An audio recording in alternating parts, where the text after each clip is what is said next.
Malaysia has approved tougher penalties under a controversial sedition law which has been criticized by the UN. The move extends the maximum possible jail term for offences and sets the minimum sentence at 3 years. The sedition law regulates speech deemed to incite unrest or religious tensions, but critics say it is vague and used to silence government critics. Malaysia also this week brought back indefinite detention without trial, after abolishing it in 2012. This was part of an anti-terrorism bill which the government said was aimed at tackling the threat from Islamic extremists. Human Rights Watch called it a giant step backwards for human rights. Bad law worse. The amendments to the sedition law were passed by the government-controlled parliament in the early hours of Friday.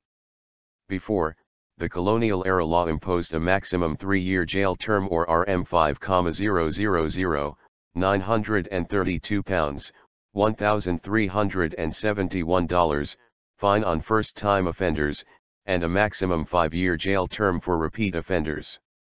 Now those whose sedition causes bodily harm or property damage will receive terms of between 5 and 20 years. Terms for general sedition will be between 3 and 7 years, with the option of a fine abolished. The amendments also allow the government to remove seditious material online. One change means insulting the government is no longer illegal, but Prime Minister Najib Razak signaled limits, saying it did not mean opponents can incite the people to topple the government through demonstrations and so on. Critics say sedition is ill-defined, leaving the law wide open to abuse. On Thursday, before the vote, UN High Commissioner for Human Rights Zaid Ra'ad al-Hussein said in a statement that it was very disappointing that the Malaysian government was proposing to make a bad law worse. The existing law had already been used to arrest people for merely tweeting their criticism of government policies and judicial decisions. Since the start of 2014, at least 78 people had been investigated or charged under the law, the UN said. These include a cartoonist who tweeted criticism of the decision to jail opposition leader Anwar Ibrahim.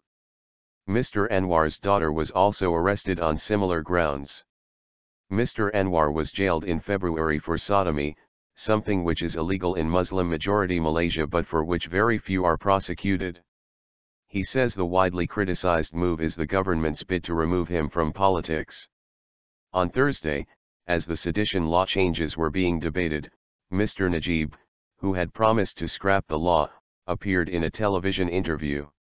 He said the law was being maintained in order to realize our goal of building a stable, peaceful, and harmonious state.